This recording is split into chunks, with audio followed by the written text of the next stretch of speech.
we have seen you portray some incredibly complex characters that have these edges and gradients, with each ridge offering a nuance that adds another multi-dimension to their core. What is it about these characters that offer you as an actress, and what boundaries do they push for you? I mean, I'm always looking for characters that are complex and have those edges because that's what life is. I mean, it's not easy being a woman, and they're very complex, as we know, and sometimes that material doesn't come along. So when something like this comes along, a character like Bonnie, where I think there's just so much to her that I can play with, and there's just such a big canvas that I can paint with her, even if it's just subtext. I think I've met people in my life like Bonnie. I've been in times in my life where I feel like Bonnie. So I think there's a lot of things that I can pull from my own life and put into the character, something like Bonnie. And I don't know. I mean, the first thing that drew me to her was as somebody myself who's struggled with mental health, and especially after this last year, I think we all are tuning into that more. But as somebody, I've struggled with anxiety and social anxiety most of my life, and I feel like that's something that Bonnie struggles with, is how to be in a world with people who don't necessarily understand her. And I am just kind of drawn to those characters. I've played a lot of characters who feel like an outsider, and Bonnie's an outsider who meets people who bring her in. And I think that that's such a nice journey for her. So yeah. What kind of breakdown about Bonnie did you receive, and what stood out to you the most about who she is?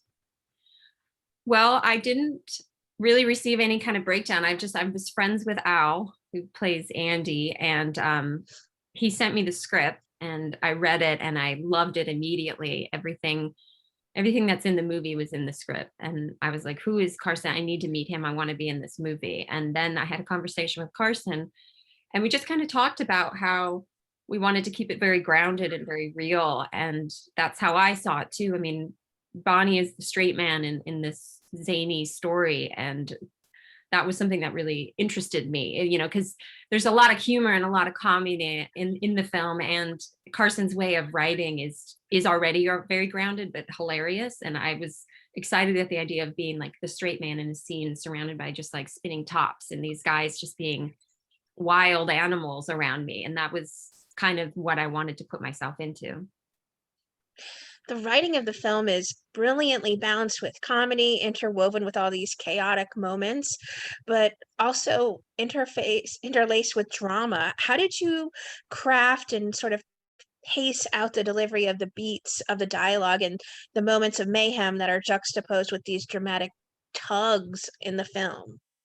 Well, I think what separates Bonnie from the other characters is she is trying to actively get her life on track, which is not something that Andy and Bill either want or are capable of when we find them. And Bonnie is trying to get her life back. She had her life together and then had a bit of a break, which can happen to anybody. So I try to have understanding for her. And so I wanted to make sure that the different scenes were building to her getting her life kind of back together. When we first meet her, she's a mess. She just came out of the hospital, and then the next scene, still a mess. And then as it went, slowly, okay, now she's taking a bath, now she's brushing her hair, now she's taking her sister's clothes, she's like trying to appear more normal and be more acceptable in society.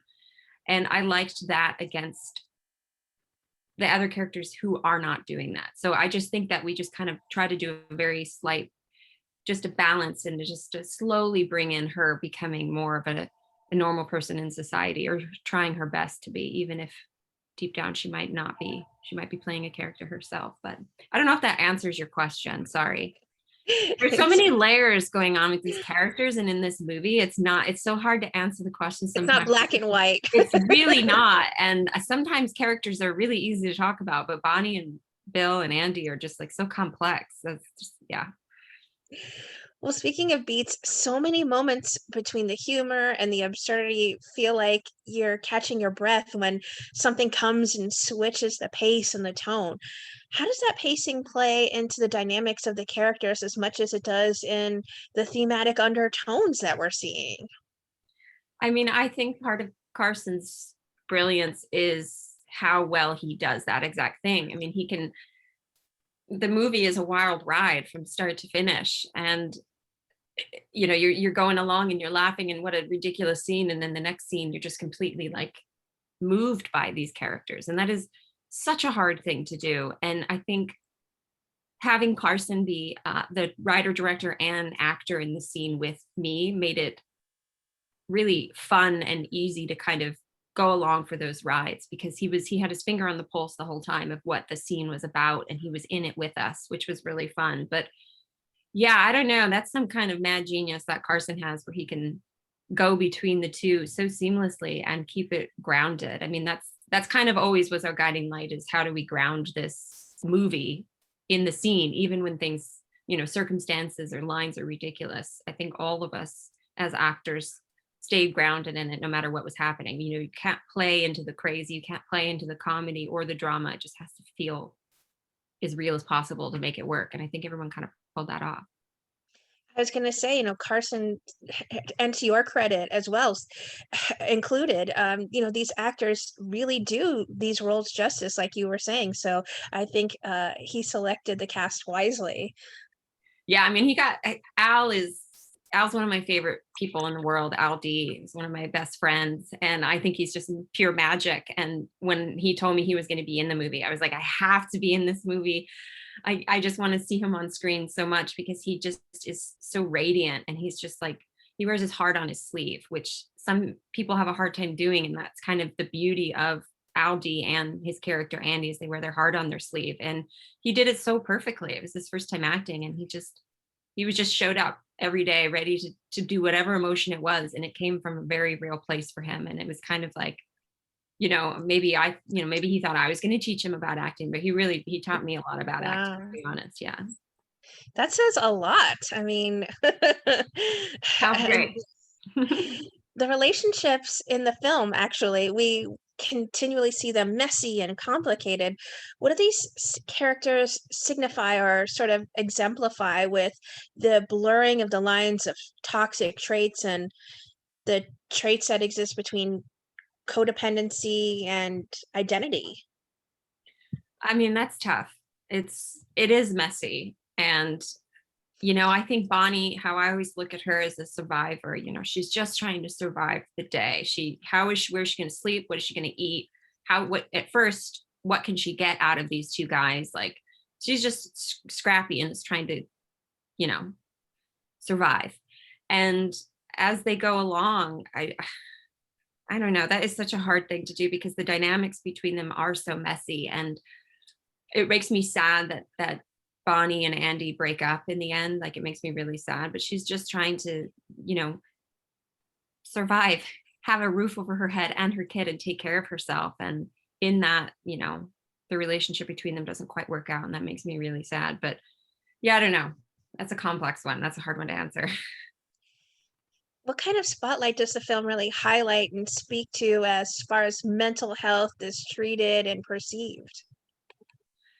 I I hope that people watch this movie and think a little bit more about acceptance and not labeling people, and mental health is an issue for everybody. And when I read the script, there are people in my life, in my world, that I saw in this film. So it's not like this movie has characters, some crazy characters that don't exist. It's like, no, these are just people who are either misunderstood, mistreated, maybe not getting quite the best treatment in their life. The therapist in the movie and might not be the best therapist for Bill, and he's not getting the medication he needs. And that's what spirals him out in the film. But I hope people go away from this film not judging people and where they're at, and hopefully, seeing that everyone just is on a different scale of how they're fitting into society at one time or another. And I think that Carson does a really beautiful job of keeping them real and grounded. And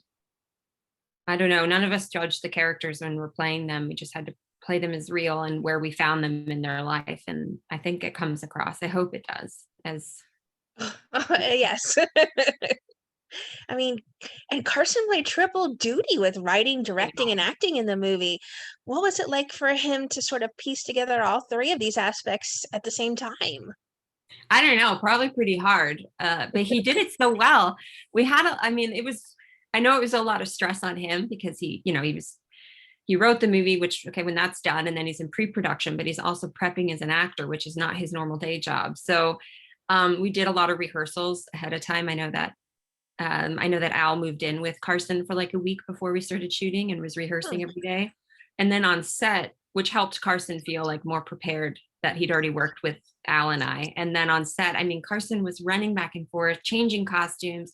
He was at the monitor, back in the scene, back in the trailer to change because, yeah, he was literally running most of the film when we weren't rolling. I don't know how he did it. He was probably pretty exhausted by the end. Well, you mentioned Al taught you a lot about acting yourself, and also, working with Carson. I really curious with some of our stallions, what did you personally then take away from being a part of the film? I mean, I take a lot away from the film. It's one of my favorite projects I've ever worked on. I feel lucky that I got to work with friends, and it really was such a beautiful set to work on. Everyone was just very loving and willing to.